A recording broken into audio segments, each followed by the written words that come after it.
میں مبلغ بنوں سنتوں کا، خوب چرچا کروں سنتوں کا، ہو کرم بحر خاک مدینہ۔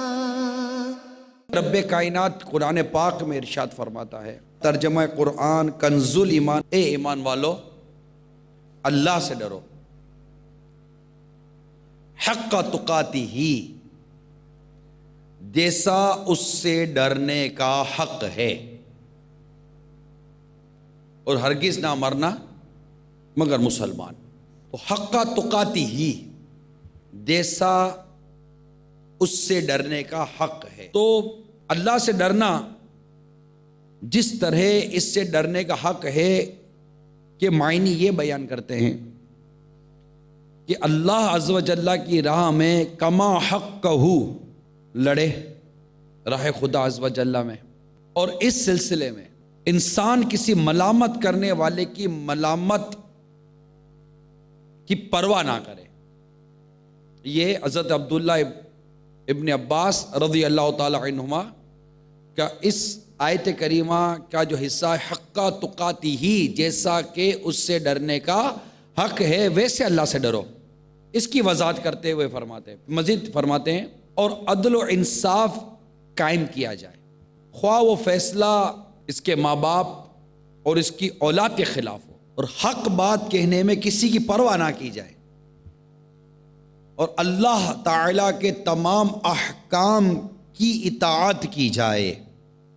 یہ خاص دیگر مفسرین نے بھی اس قول کو نقل کیا، حق تقاتی ہی، یعنی گناہوں سے، تمام گناہوں سے اجتناب کرنا، اللہ کی نافرمانی سے خود کو بچانا، یہ ہے حق تقاتی ہی، جیسا کہ اس سے ڈرنے کا حق ہے۔ اللہ سے ڈر رہے ہیں، اب رشوت دینے والے بولے کہ میں اللہ سے ڈرتا ہوں، یعنی ایسا تو کوئی بھی نہیں کہے گا کہ میں اللہ سے نہیں ڈرتا، تو کہے گا تو اس کا پر رہے گا کیا؟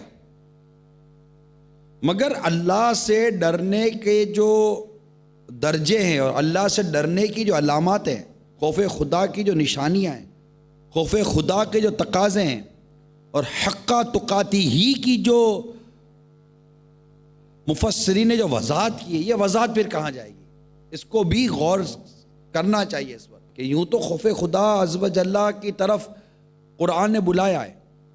خود ایک مقام پر آل عمران کی آیت نمبر 175 میں وَخَافُونِي إِن كُنتُم مُؤْمِنِينَ، کتنا واضح ارشاد ہے، کتنا واضح ارشاد ہے۔ ترجمہ کنز الایمان کہ اللہ فرماتا ہے کہ مجھ سے ڈرو، وَخَافُونِي، اور مجھ سے ڈرو، ان کنتم مؤمنین، اگر ایمان رکھتے ہو۔ یہ بالکل واضح ارشاد ملا نا ہم کو، لیکن جو بیان میں اس سے پہلے کر چکا ہوں کہ یا ایھا الذین آمنوا اتقوا اللہ حق تقاتہ، اے ایمان والو اللہ سے ڈرو جیسا اس سے ڈرنے کا حق ہے۔ اب مطلقاً خوف سے مراد قلبی کیفیت ہے، وہ قلبی کیفیت ہے جو کسی ناپسندیدہ امر کے پیش آنے کی توقع کے سبب پیدا ہو۔ مثلا پھل کاٹتے ہوئے چھری سے ہاتھ کے زخمی ہو جانے کا ڈر، یعنی آپ جب پھل کاٹ رہے ہیں تو ایک خوف ہے نا، یہ میرا ہاتھ نہ کٹ جائے، یہ ایک قلب کی کیفیت ہے آپ کی، جو ایک اندر ایک خوف پیدا ہوا کہ میں یہ کام کر رہا ہوں کہیں میری انگلی نہ کٹ جائے۔ یہ خوف کی ایک کیفیت پیدا ہوئی جو آپ کے قلب میں پیدا ہوئی۔ جبکہ خوف خدا کا مطلب یہ ہے کہ اللہ تعالیٰ کی بے نیازی، اللہ الصمد، وہ بے نیاز ہے۔ خوف خدا عز و جل کا مطلب یہ ہے کہ اللہ کی بے نیازی، اس کی ناراضی، اس کی گرفت اور اس کی طرف سے دی جانے والی سزاؤں کا سوچ کر انسان کا دل گھبراہٹ میں مبتلا ہو جائے، یہ ہے خوف خدا عز و جل۔ خوف خدا کیسا ہونا چاہیے، اس کی وضاحت کی جا رہی ہے۔ ہم جو خوف خدا کی تذکرے ہماری زبان پر رہتے ہیں، تقوی جس کو کہتے ہیں ہم، تقوی بھی خوف خدا ہی ہے۔ اتقوا اللہ، اللہ سے ڈرو، اللہ سے ڈرو، اللہ سے ڈرو، اللہ سے ڈرو.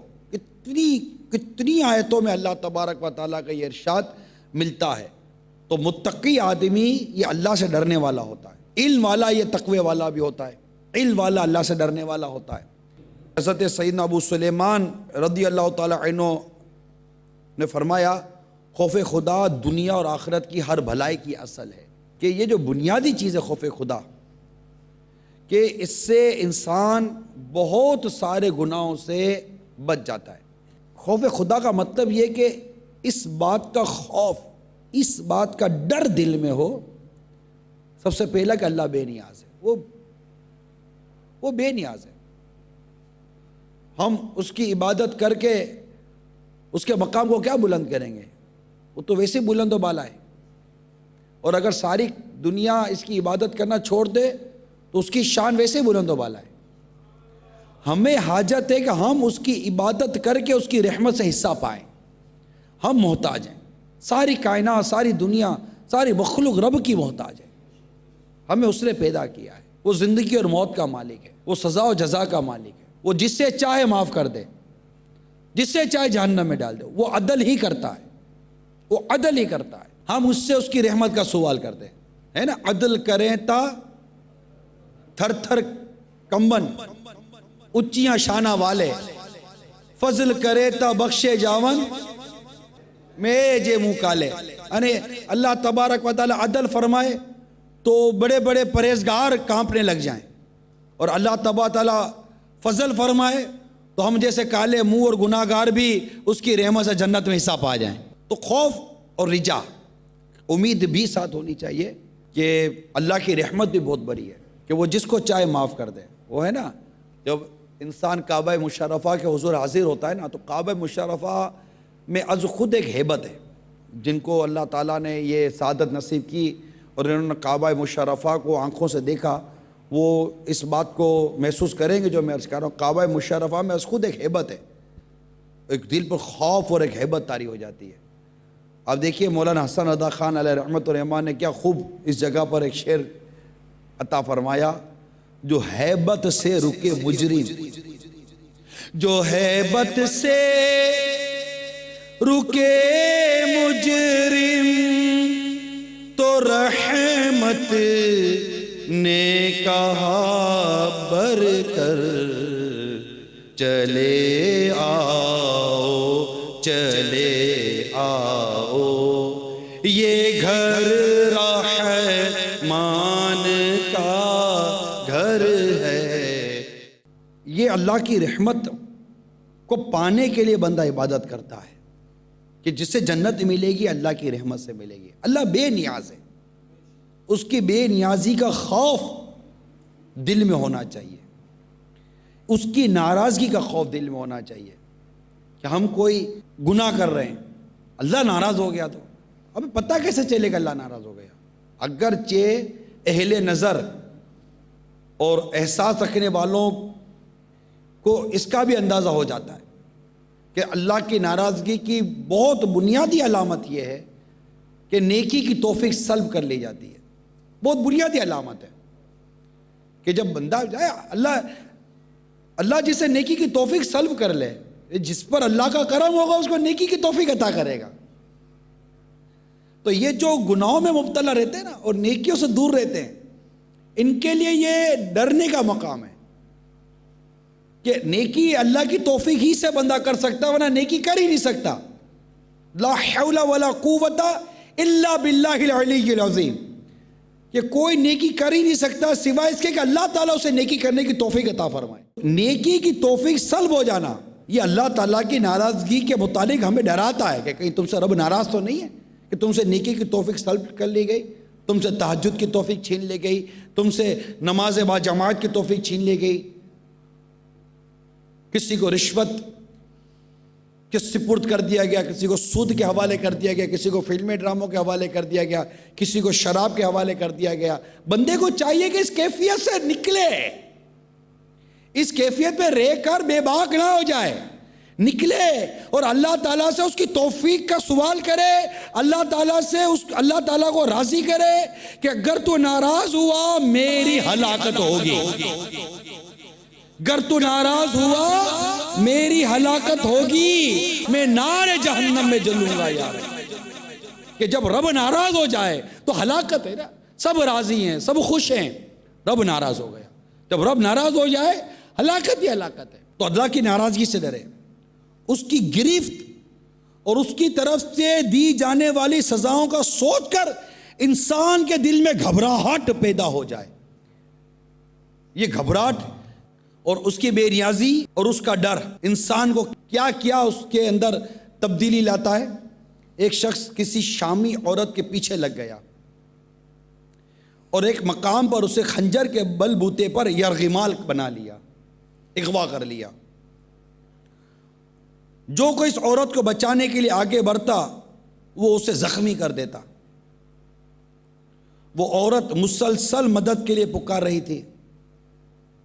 اتنے میں حضرت سیدنا بشر بن حارث رضی اللہ تعالیٰ عنہ وہاں سے گزرے تو اس شخص کو کندھا مارتے ہوئے آگے نکل گئے۔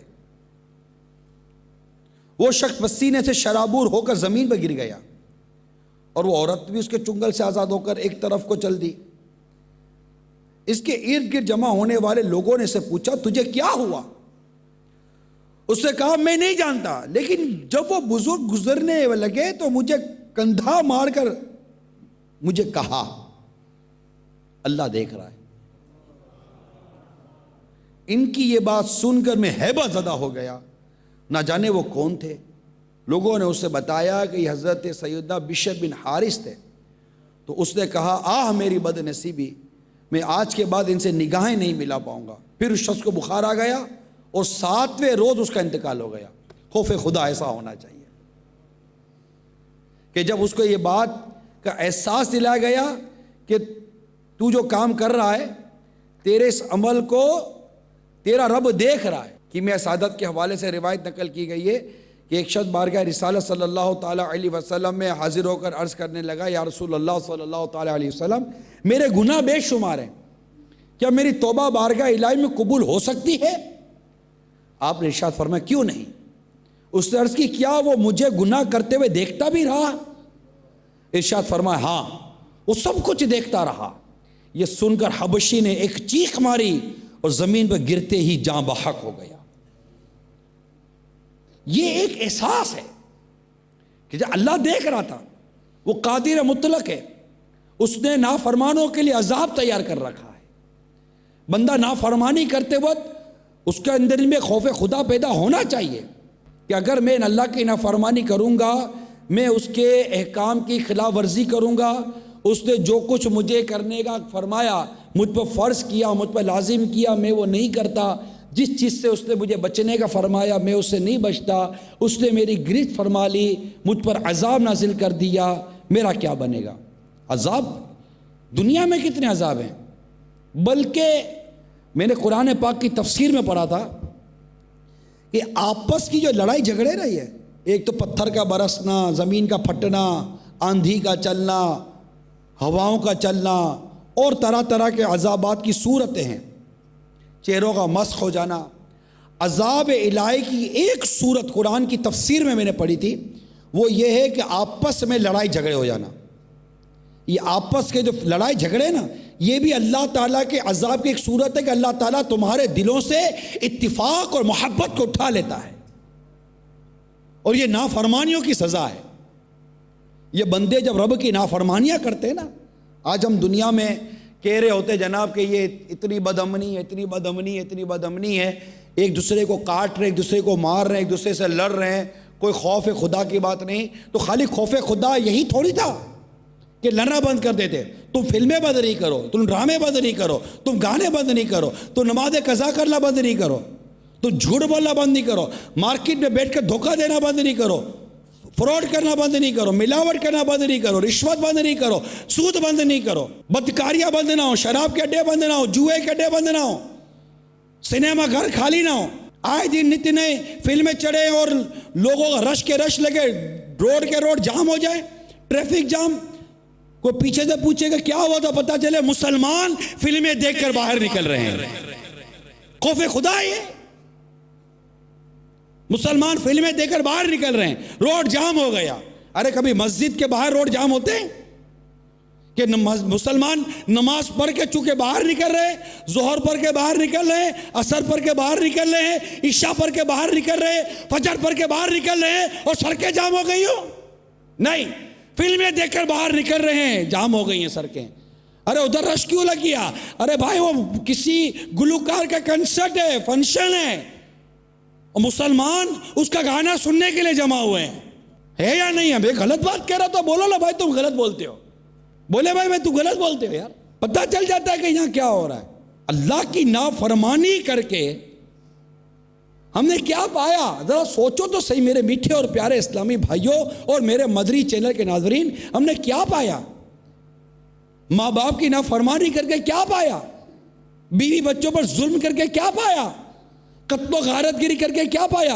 ایک شخص ایک عورت کو یرغمال بنا رہا ہے، ایک بزرگ اس کے کان میں کہہ کر چلے کہ اللہ دیکھ رہا ہے، دھڑ سے زمین پر گر پڑا اور اللہ کا خوف اتنا اس کے دل میں داخل ہوا کہ بخار چڑھ گیا اور خوف خدا سے اس کی روح نکل گئی. تم موبائل اٹھو تمہیں خدا کا خوف نہیں آتا، تم چوری کرو تمہیں خدا کا خوف نہیں آتا، تم یہ A T M machine card کے اندر ایک سے ضرورت پر پیسے نکالنے جاتا ہے اور تم اس کو ٹی ٹی دکھا کر، اسلحہ دکھا کر اس سے مال لوٹ کر چلے جاتے ہو، خوف و ہراس پھیلاتے ہو. اللہ سے ڈرتے نہیں ہو. نوجوان بچیوں کو تم اغوا کر لیتے ہو، اسکول اور کالج سے تم اٹھا کر لے جاتے ہو، تمہیں خدا کا خوف نہیں آتا. کالے کالے چشمے پہن کر کہ تمہاری آنکھوں کو کوئی دیکھ نہ لے اور تم تر تر کر کے بے پردہ عورتوں کو تک رہے ہوتے ہو. تم دیکھتے نہیں؟ تمہارے کالا چشمہ دیکھ کر کوئی فرد تمہاری آنکھیں بھلے کو نہ دیکھے مگر خدا تو دیکھ رہا ہے کہ تو کیا دیکھ رہا ہے. تجھے خدا کا خوف نہیں آتا؟ لاکھ پردے ڈال کر چپ چپ کر فلمیں دیکھتا ہے، چپ چپ کر شراب پیتا ہے، چپ چپ کر بدکاری کرتا ہے، اور ذرا سا پردہ ہلتا ہے، ذرا سا دروازہ ہلتا ہے تو تیرے دل میں بے قراری آ جاتی ہے کہ کوئی دیکھ تو نہیں رہا. پھر کھڑا ہوتا ہے اور دیکھتا نہیں باہر کوئی بھی نہیں ہے، پھر آ کر گناہ میں مبتلا ہو جاتا ہے. ارے تو بھول گیا کہ تیرا خدا تجھے دیکھ رہا ہے؟ تجھے خدا کا خوف نہیں آتا؟ دیوار کے پیچھے لے جا کر کسی کو پٹا کر تو رشوت دے رہا ہوتا ہے، یہاں وہاں دیکھ رہا ہوتا ہے، کوئی دیکھ تو نہیں رہا، اور آہستہ آہستہ تو اس کے ہاتھ سے پیسے لے رہا ہوتا ہے. بھول گیا تیرا خدا تجھے دیکھ رہا ہے؟ تجھے خدا کا خوف نہیں آتا؟ ڈرتا نہیں ہے تو خدا سے، اس کی گرفت سے؟ سوچئے میرے میٹھے اور پیارے اسلامی بھائیوں، آج جو سب سے امپورٹنٹ فیکٹر، جو سب سے عام بنیادی بات کرنے کے لیے بیٹھا ہوں میں آپ سے، وہ ہے خوف خدا عز و جل. کسی کے آگے قرآن نہیں پڑھتے ہم کہ ہماری غلطیاں نکالے گا، جانتے کہ غلط قرآن ہے، نماز میں پڑھ رہے ہوتے ہیں، کوئی اور کو تھوڑی کو سن رہا ہے. اتنا خوف خدا بھی دل میں نہیں ہے کہ میں اپنا قرآن درست کر لوں کہ مجھے نماز میرے رب کے حضور قرآن پڑھنا ہے. خوف خدا کی بات ہے. جب بندہ خوف خدا والا بن جاتا ہے اس کی کیفیت تبدیل ہو جاتی ہے. ماحول بد سے بدتر ہوتا جا رہا ہے، زبانوں کی لگامیں اکثر ڈھیلی ہو چکی ہیں، بری صحبت نے ہمیں کہیں کا نہیں چھوڑا، اور بری صحبت کی وجہ سے انسان گناہوں میں مبتلا ہو جاتا ہے. دیکھیں کوئی بھی بچہ پیدا ہوتا ہے تو اس کی وہ کیسے برا بنتا ہے؟ اپنی صحبت کی وجہ سے برا بنتا ہے. اس کو گیدرنگ ایسے مل جاتی ہے. جس کو خدا کا خوف رکھنے والوں کی صحبت ملتی ہے، جس کو عاشقان رسول کی صحبت ملتی ہے، وہ ان کے رنگ میں رنگ جاتا ہے. اور جنہیں بے نمازیوں کی صحبت ملتی ہے، شرابیوں کی صحبت ملتی ہے، اللہ کے نافرمانوں کی صحبت ملتی ہے، وہ ان کے رنگ میں رنگ جاتا ہے. یہ قرآن کہتا ہے کہ شیطان بھلا دے تو یاد آنے پر ظالموں میں مت بیٹھ.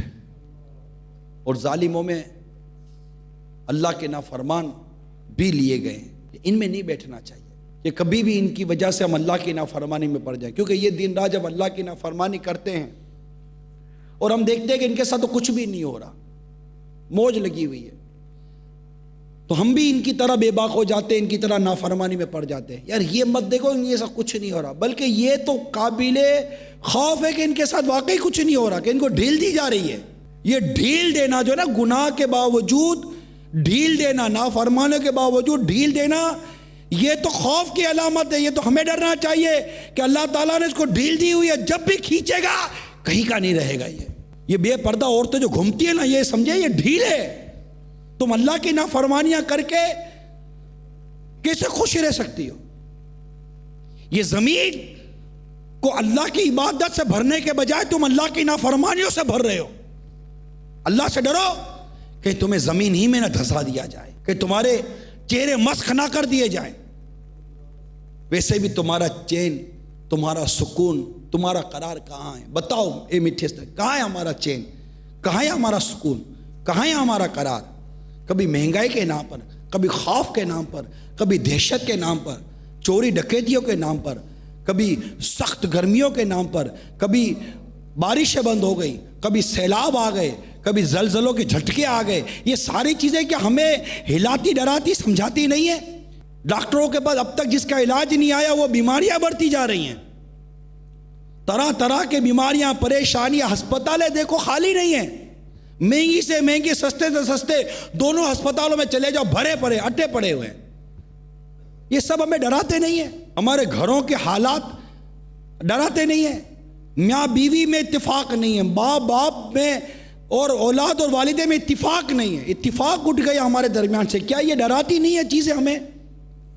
کیا یہ سارے کام, یہ سارے معاملات, یہ سارے حالات ہمیں جھنجھوڑ کر کہتے ہیں لوگوں اللہ سے ڈرو؟ کہ ابھی وہ وقت نہیں آیا کہ تمہارے دل اللہ کے حضور جھک جائے؟ خوف و ہراس و دہشت کی باتیں کرنے والوں, ذرا مجھے آپ بتاؤ, آپ کی مسجدیں کتنی آباد ہو گئی ہیں؟ بتائیے کتنے نمازی بڑھ گئے؟ بتائیے کتنی قرآن کی تلاوتیں بڑھ گئیں؟ بتائیے کتنے ٹی وی پر آنے والے بے حیائی کے پروگراموں کو آپ نے دیکھنا بند کر دیا؟ بتائیے نا آپ, کتنا؟ کچھ نہیں. کیا فرق پڑتا ہے؟ ایسے پتھر سے جیسے ہمارے ہو گئے دل کہ اتنی ڈرانے والی, اتنی خوف زدہ اور ہیبت ناک چیزیں بھی ہمیں جھنجھوڑ نہیں رہی ہیں. زمین ہلتی ہے, ہم نہیں ہلتے. ہمارا بنے گا کیا؟ خوف خدا عز و جل. اس کے لیے اچھی صحبت اختیار کیجئے, اچھا ماحول اختیار کیجئے. میں آپ کو عرض کر رہا ہوں, آپ کہے گا ابھی یہ دعوت اسلامی کے ماحول کی دعوت دے گا, آپ کو جو عاشقان رسول کی صحبت ملتی ہے وہ لیجئے. انہی میں دعوت اسلامی کا ایک ماحول ہے. علماء اہل سنت کی صحبت میں آئیے, عاشقان رسول کی صحبت میں آئیے, مدنی قافلوں میں سفر کیجئے, مدنی انعامات پر عمل کیجئے, مدنی چینل دیکھیے. خوف خدا آئے گا اللہ کی رحمت سے, اس کا خوف آئے گا اس کی رحمت سے. اس کا خوف بھی ایک نعمت ہے, اپنے جس بندے کو چاہے عطا کر دے. اس کی فضیلت, اس کی برکت ہے بہت ہے. اس کی یاد میں رونا نصیب ہوگا.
دولت مل گئی, شہرت مل گئی, عزت مل گئی, منصب مل گیا, لذت مل گئی, طویل عمر مل گئی, سب کچھ مل گیا.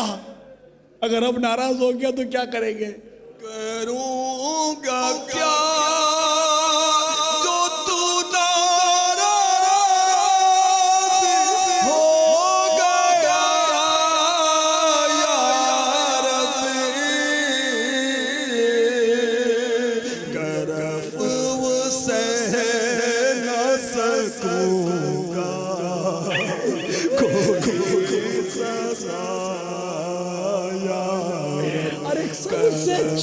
سب سے کم عذاب, سب سے کم عذاب, سب سے کم گناہ گار کو دیا جائے گا, وہ جہنم کی آگ کی جوتیاں پہنا دی جائیں گی.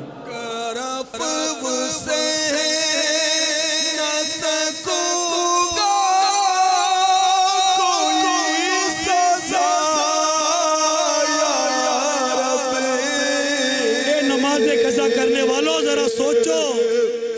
جھوٹ بولنے والوں سوچو، اے رشوت کا لین دین کرنے والوں سوچو، اے سود کا کاروبار کرنے والوں ذرا سوچو، اے مسلمانوں کی دل آزاریاں کرنے والوں ذرا تو سوچو، اے چوری ڈکیتیاں کرنے والوں ذرا تو سوچو، اے قتل و غارت گری کرنے والوں ذرا تو سوچو، اے بے پردگی کرنے والیوں ذرا تو سوچو، اے اپنے شوہروں کو ستانے والیوں ذرا تو سوچو، اے بے حیائی کرنے والیوں ذرا تو سوچو، اے بد نگاہی میں مبتلا ذرا تو سوچ، اے گناہوں میں مبتلا ذرا تو سوچ، اے فلمیں دیکھنے والے کچھ تو سوچ، اے گانے سننے والے ارے کچھ تو سوچ، ارے کچھ تو سوچ کہ کروں گا کیا، کروں گا کیا جو تو ناراض ہو گیا یا رب، کروں گا کیا جو تو ناراض ہو گیا یا رب۔ اے شراب پینے والے تو بھی سوچ لے، اے جوا کھیلنے والے تو بھی سوچ لے، اے مال غضب کے ساتھ دبانے والے، قبضہ کرنے والے تو بھی سوچ لے، تو بھی سوچ لے کہ کروں گا کیا جو تو ناراض ہو گیا یا رب، کیا کریں گے؟ کروں گا کیا جو تو ناراض ہو گیا یا رب، کرم سے کوئی سزا یا کرم سے نہ سکوں گا کوئی سزا یا رب، کرم سے نہ سکوں گا کوئی سزا یا رب۔ اے میرے وہ اسلامی بھائیوں اور اسلامی بہنوں، ذرا سوچو، جو اوپر رہ کر بے پردگی کو پروان چڑھا رہے ہو، جو اوپر رہ کر فلمیں، ڈرامے، گانے، باجے اور شو بزنس کے نام پر ہونے والے گناہوں کو پروان چڑھا رہے ہو، ذرا سوچو، سوچو، اے سنیما گھر چلانے والوں ذرا سوچو، اے فلموں میں کام کرنے والوں ذرا تو سوچو، اے بے پردگی کرنے والوں، بے پردگی کرنے والیوں ذرا تو سوچو، اے موسیقی کو روح کی غذا بنانے والوں ذرا تو سوچو، ذرا تو سوچو کہ اگر اللہ ناراض ہو گیا، اس کے حبیب روٹ گئے اور عذاب قبر نے آ لیا تو کیا کریں گے؟ جہنم میں ڈال دیا گیا تو کیا کریں گے؟ یہ دنیا کی واہ واہ کیا کام آئے گی؟ دنیا کی شہرت کیا کام آئے گی؟ یہ دنیا کی ذلیل دولت کیا کام آئے گی؟ ذرا سوچو تو صحیح۔ اے ایڈورٹائز کے نام پر بے پردگی کرنے والیوں ذرا تو سوچو، اے روسٹس کی نوکریاں کرنے والیوں ذرا تو سوچو، بے پردگی کے ساتھ نرسوں کا کام کرنے والیوں ذرا تو سوچو، بے پردگی اور ناجائز و حرام ذریعے سے دیگر معاملات میں مبتلا ہونے والوں ذرا تو سوچو، ذرا تو سوچو، اگر اللہ ناراض ہو گیا تو کیا کریں گے؟ کیا بنے گا؟ ذرا سوچا کیا بنے گا؟ کتنے دن جیئیں گے؟ یا یقین مانو بس مر جائیں گے، ابھی مر ہی جائیں گے نا، ابھی مر جائیں گے، ابھی رہ کیا گیا مرنے میں؟ کیا رہ گیا مرنے میں؟ ابھی ملک الموت آ گئے اور ہم خلاص، ختم، قصہ پورا، نوکری یہی، کاروبار یہی، بنگلہ یہی، بینک بیلنس یہی، ساری چیزیں یہی، سارے کپڑے الماری میں رہ گئے، کفن الماری سے نہیں آئے گا، کفن باہر سے آئے گا، آپ نے الماری میں کفن تھوڑی کو رکھا ہے، سارے یہی، کوئی اتنے بڑے باتھ روم میں تھوڑی کو آپ کو نہلائیں گے، کمرے کے اندر گسا لائے گا اور نہلا کر چلا جائے گا، اتنے بھاری بھاری صابن اور شیمپو سے تھوڑی کو نہلائیں گے، پتہ چلے گا جب نہائیں گے تو، محیط دل پہ ہوا سے امارا دماغ پر میرے ابلیس چھا گیا اللہ تعالیٰ ہمیں اپنا خوف میں مبلغ بنوں سنتوں کا، خوب چرچا کروں سنتوں کا، ہو کرم بحر خاک مدینہ